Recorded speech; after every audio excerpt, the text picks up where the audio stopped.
No, like this is a systemic issue, right? So going back to Columbine, that was 20 years ago. So I was 8 years old. So I was in the third grade, I want to say, when that happened. And it was a huge thing when it happened. Like, I just remember like my whole world shattering. Like, wait, so you mean that school is not a safe space for me? Like, somebody's gonna come in with a gun and kill me for nothing, like that's what was going on in my 8-year-old brain. And nobody talked about it. Like, no teacher I had talked about it. And it wasn't until I got to be older and going to undergrad where I started, taking psychology classes and seeing, kind of what that person's thought process was behind that, right?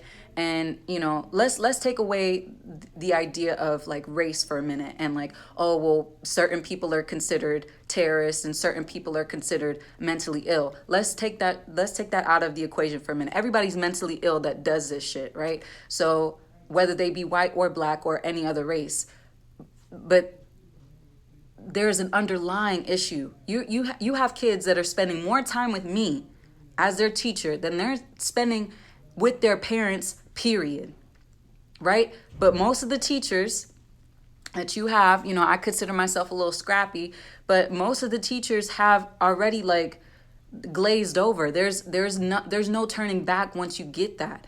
And I was contemplating as I was talking to my elder, and she was just like, sweetie, you can't save them all. And I get that. I'm not here to save people, but what I am here to do is to protect that light that is behind a kid's eyes. And you could tell when you look at certain kids, you could tell which ones are still thinking. You could tell which kids still have an imagination, and you could tell which ones are just really like going with the movements of life, right? And if you're not careful, you'll find yourself, I don't even know if I want to go into special education today. I've been a special education teacher pretty much my entire teaching career.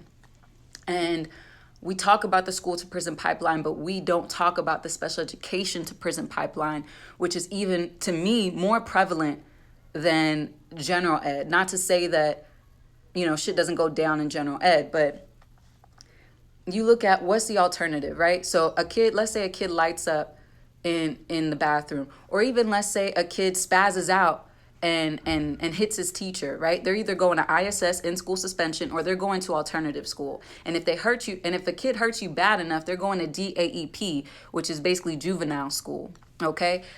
But how do we get to that point? Now, yeah, I would say there's maybe a percentage of children, I believe it to be very small, like a negative 0.1% of kids that are really, out to do harm, and they have sociopathic tendencies. But most kids, when they get to school, like that first year, and the shit is like pre-K 3 now, which is ridiculous to me. How you sending your kids to school at 3 years old? You sending them to the wolves at 3 years old, right? But whatever, I'm not gonna, not my monkey, not my circus, right? Like, if you want to make that choice as a parent, then you do so. But if you're sending your kids to school, they're usually 5 years old, right? So pre-K. In pre-K, I taught kindergarten my first year, and I remember my principal berating me because I gave my kids recess. Like, I'm writing a story about this one day, like it's coming, just wait. But like, berated me for giving my kindergartners recess. Like, there's already people and positions and pedagogy in place for when your kid gets here at 5 years old, that there's already the glazing over happening. And if you're not careful, you could get any, and that's the other thing too. You put your kid in and it's a public school, public charter school, private school. You don't get to choose their teachers. You could go to open house, you can make a little statement, but usually the school leadership is choosing which kids go into which classrooms. And the other fucked up thing I think is strange. If you are a brother and a sister, they usually don't put you in the same class, which to me is shitty, because it's like, if I'm coming into the wolves, I need everybody with me. So why not put me in a class with my brother and my sister. I have two twin girls right now. They're in two completely different classes. Why? Like, they should be in the same class. Like, that makes sense to me, you know, but nobody's asking me. So I sit here and I talk and hope somebody's gonna get the message. Curriculum, K through 12 curriculum, picture books, toys, children's television, all of them are connected. Okay? All of them are connected. So, you know, Columbine didn't have to happen. It didn't have to happen. There could have been counselors in place. And right now, let me tell you this.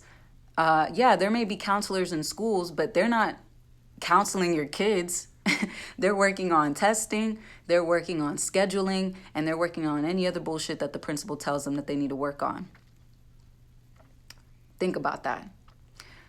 There are no counselors in the schools. When I was working in Miami-Dade public schools, there were no librarians in the schools. They had something called a media specialist, but that media specialist wasn't even manning the library.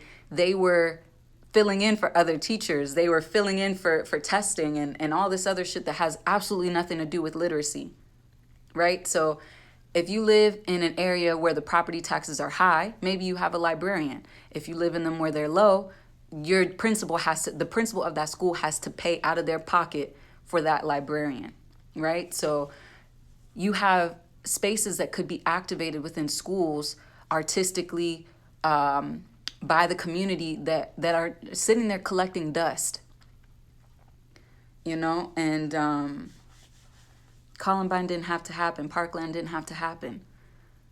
Sandy Hook, that's the one that got me. Sandy Hook didn't have to happen.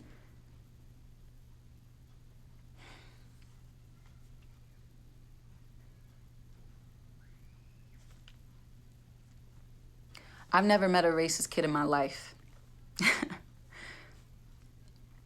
I've never met a racist kid in my life. I've met children that are influenced by adults and their parents lean them one way or the other.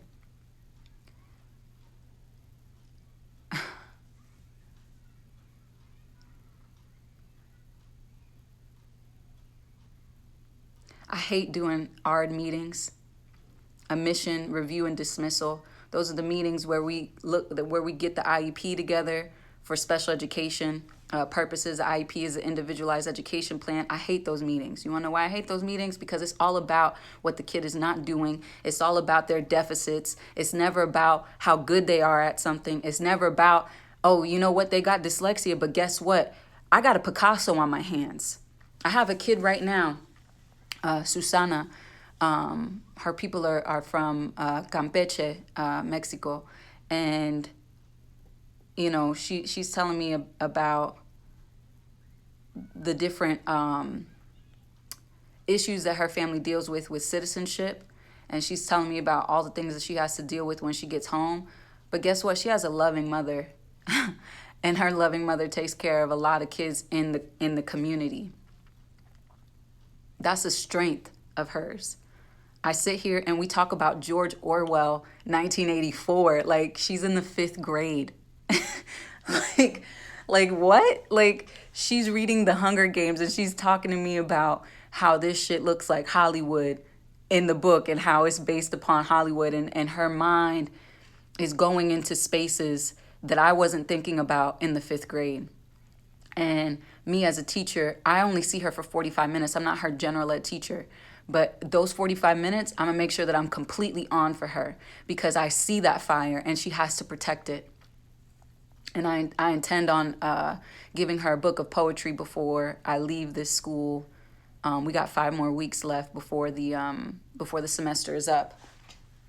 But, you know, it's funny because I feel like, you know, people want to say like, oh, you know, I'm Miss Frizzle, da-da-da-da-da. And I'm like, bitch, no, you ain't. Because if you really were Miss Frizzle, you'd be taking them on an adventure every single day, you know? Like, it's not just like something cute to say. Like, this is really life and death here in schools. And you know, if I told you I had a drug so strong that it could wipe you out in one sitting, guaranteed, you would, I don't know what class that would be, class 20, I don't know. It would be a high grade risk, right? It would be a huge risk. And that's what we're doing to our kids on a daily basis. You take them to these schools that aren't effective, that and not like, okay, me as a teacher, I need job security, right? So I can't raise my voice like I want to raise my voice. But I have a community. I have parents. But the thing that happens is the system, right? Because if you're a parent and you're working 3 jobs, you're not going to be able to come to a PTA meeting, or have the energy to write a letter or to meet with the principal. But what I'm trying to say is you got to make time, because I am only a teacher. Sad to say, my voice is not heard in the space that I work in. So it's up to the students, it's up to the parents to really give us some teeth behind what we're saying, you know? Because yeah, a lot of teachers don't give a fuck. I'm not gonna sit here and pretend. The teacher that's right here, this classroom right here, he's yelling at his kids every single day. And hell yeah, I snitched on him. I don't give a fuck. He's white and he probably voted for Trump, so I don't give a fuck. I snitched the fuck on him. And he hasn't been arrested. He hasn't been fired or arrested yet. The way he talks to these kids, he should be arrested. But what voice do I have within the place that I work? I'm only one person. I can't do everything. I'm intending on doing as much as I can that has been given to me to do. But I can't do everything. Us as teachers cannot do everything. I'm keeping your kids for 8 hours a day, and I love my job. I absolutely love it. With the kids. Everything else, all the rest of this bullshit, I think is ridiculous. I think it's ridiculous. You tell me I got to be here at 7 o'clock in the morning till 6 o'clock at night in a meeting once a week that could have been an email. You wasting my time. And on top of that, usually I only have 10 minutes lunch. I'm not saying that to create light or poke fun at the situation, but it's really real. Like, I work on a plantation. I work on a plantation, and some schools, you know, operate better than others, you know, and it doesn't matter if it's a public school, charter school, or private school. There's different schools that work, you know, all right. It doesn't mean like, oh, just because it's a charter school, it's going to be the best school in the world. That first school where I was being berated for giving my kids recess was a charter school. I've been to private school myself as a kid. I don't think it was really anything other than that. Then they used to beat you in private school. Like, nobody should be getting beat in school. Like, some private schools here in Texas still, and public schools in Texas still do beat kids. They still do whoop on kids. Like, that's a problem. That's a huge problem. and you're telling me I have, like, it's so much. It's so much. I hate those meetings. I absolutely hate those 504 meetings. I personally believe that a kid should not be put into special education until middle school. Because in elementary school, you're trying to figure a lot of shit out. And you're saying that I'm going to put a kid, and now what they're doing, pay attention, it's called child find. So what they're doing is they're having meetings. So next Monday, I'm not gonna be at work, but next Monday, the LSSP, which is the school psychologist, if your district has one, the instructional coaches, and the assistant principal or the principal, they have meetings with the special education teachers and the dyslexia teachers and the speech therapists. They have meetings, and it's called child find. So basically what they do is they go through kids that are in kindergarten, and they're looking for kids that are at risk to be in special ed or dyslexia. They're looking for your kids in kindergarten. Not to say that people don't have dyslexia in kindergarten. I'm not saying that. But what I am saying is that you got to give a person a chance to learn the mechanics of a language first, and then tell me that they're special ed. Then tell me that they have dyslexia. Usually a speech problem you can hear, you know. But don't tell me that my kid is 5 years old, well, and pre-K 3 years old, and you're looking for dyslexia in them. Oh, and guess what? That's a federally funded initiative. So what can I do to make that money move in a different place? Because all day long y'all want to say that y'all don't got X such and such amount of money to help me put new books in my classroom. I got to buy my own school supplies, but you have enough money to look for kids that have a special need when they're 3 years old. Tell me, in what world does that make sense? This is the world that created Columbine. Okay? This is the world that created Sandy Hook. You telling me that it's more important for a kid to know standardized testing material than it is for them to know and be enlivened by literacy?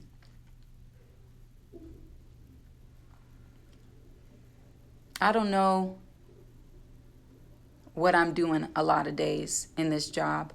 All I know, I shouldn't say I don't know what I'm doing.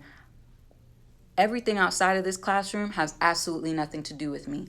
What I try to do is to create a peaceful sanctuary within these four walls that I have and these two windows I got.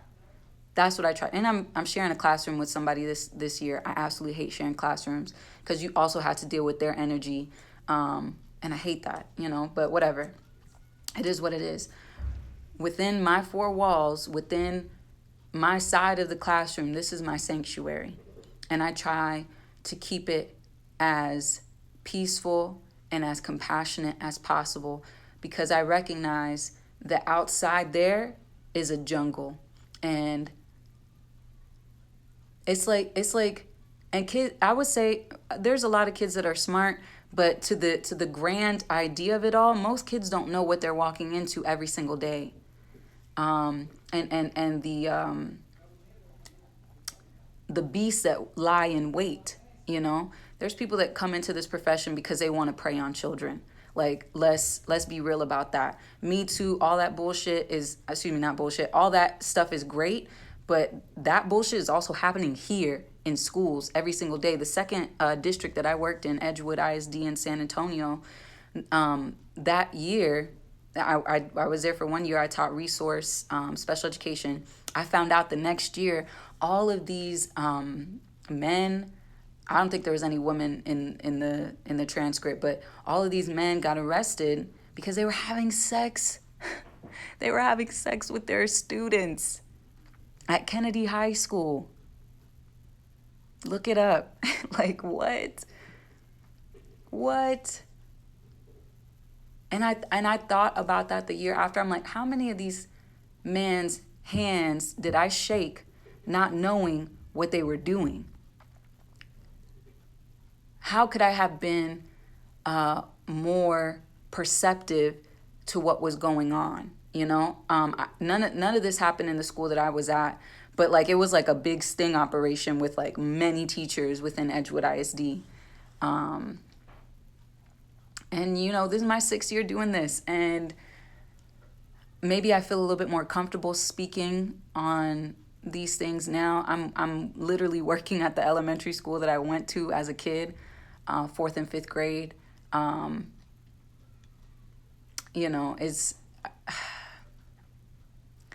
It's a lot to unpack, but on my lunch break, now it's my lunch break, so I'm gonna go, but I hope that whoever hears this or sees this today understands that, like, if the teachers don't get their say in the change, if society doesn't make room to protect us and to support us, we're all fucked. We are all fucked if people do not start listening to teachers and changing things. I'm not the type that believes, you got to be in the system, change it, from the inside out. I don't subscribe to that like full time. That is the way, I guess, in which, but I'm not even trying to change the system here in my school, like, or in the district or at the state level. And maybe I should be doing more of that. And that's something I have been thinking about a little bit more. But, you know, my goal really is to leave teaching as quickly as I can, and to start creating content that I want to see our kids partaking in, with picture books, with curriculum, with toys, with children's media, digital media. Like, that's where I'm headed because I see the correlation of it all. And it's been a long road to come to this place. And I'm thankful that the monsters have not devoured my soul in this space. But I don't know how much longer I could do it. I really don't know how much longer I could do it. And I want to be able to say that I can go another 20 years, but I don't know if I have that. I don't know if I have that fight to keep going 20 years. You know, and it's funny because a lot of these teachers, they joke about it, but in every joke there's some truth. They talk about, oh, well, you know, I'm going to go buy some cat food at Walmart. Oh, you got a cat? No, I don't got a cat. You know, I'm just for my dinner. Like, how do you have the people that are ushering in the greatest philosophers, the greatest engineers, the greatest artists, the greatest scientists, and you have them living below the poverty line or close to it? It makes absolutely no sense. And this is the world that has created mumble rappers and Sandy Hook and Columbine and Parkland. This is what has created it. So I'm gonna go get my lunch because, like I said, they say we got 30 minutes, but you really got like 10 minutes to chow down your food and keep it moving. So I love you all dearly. The internet is a weird space for me, but I'm putting this out there hoping that the right people with the right heart and the right courage will see this. Have a good day.